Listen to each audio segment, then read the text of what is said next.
Capítulo 27. Sin otros acontecimientos importantes en la familia de Longbourn, ni más variación que los paseos a Meryton, unas veces con lodo y otras con frío, pasaron para ella los meses de enero y febrero. En marzo había de ir Isabel a Hunsford. Al principio no había pensado en serio en ir allá, más vio que Carlota tenía empeño, y poco a poco fue considerando con mayor gusto el hacerlo, así como la cosa más segura. La ausencia había acrecido sus deseos de ver a Carlota y aminorado su repulsión hacia Collins. El proyecto entrañaba cierta novedad, y como con tal madre y tan insoportables hermanas como tenía no podía resultar apetitosa la estancia en casa, no podía recibir mal un cambio así. El viaje le proporcionaba además el placer de dar un abrazo a Juana y, en suma, cuando llegó el tiempo habría sentido mucho cualquier dilación. Mas todo se llevó bien, y se arregló en definitiva de acuerdo con el conocido plan de Carlota. Iba a acompañar a Sir Guillermo y a su segunda hija. Añadióse a ese plan la mejora de pasar una noche en Londres, y con eso quedó tan perfecto como era posible. La única pena para Isabel era separarse de su padre, a quien iba a privar de su compañía, y que, al llegar el caso, gustaba tan poco de que se marchase, que le encargó que le escribiese, y hasta casi prometió contestar a su carta. La despedida entre ella y Wickham fue por completo amistosa, y aún más por parte de él. Su empresa actual no podía hacerle olvidar que Isabel había sido la primera que excitara y mereciera su atención.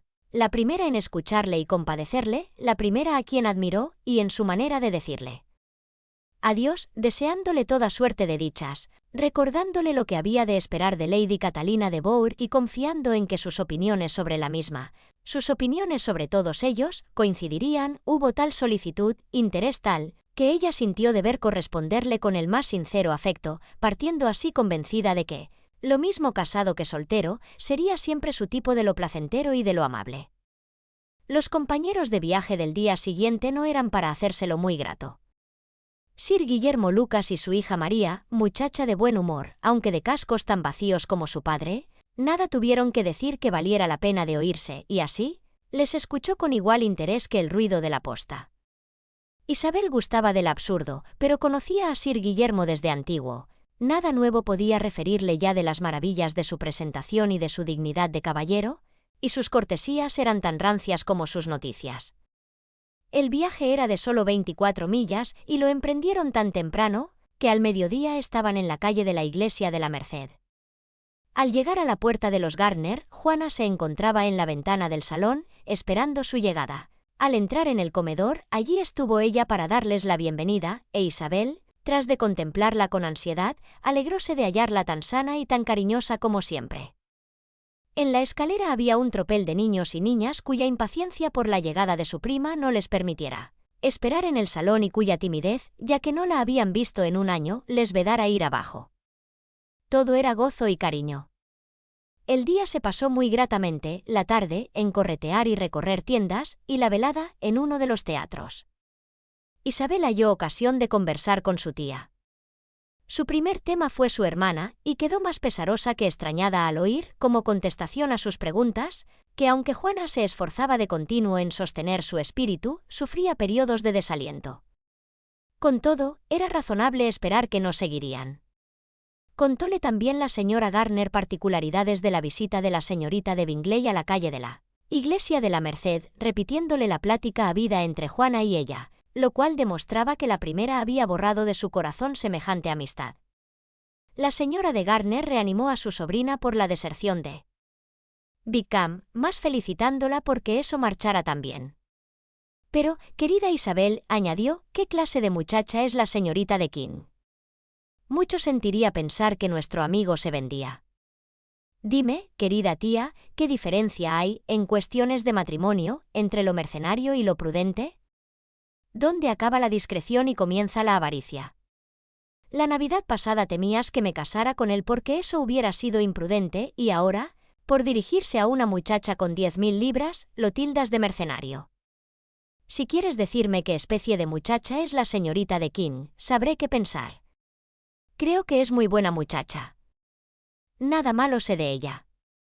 Pero él no le dedicó la menor atención hasta la muerte del abuelo, que hizo a la misma dueña de su fortuna. No, ¿por qué lo había de hacer? Si no le era permitido ganar mi afecto por no tener yo dinero, ¿qué motivo había para que hiciese el amor a una muchacha de quien él por entonces no se cuidaba y que era igualmente pobre?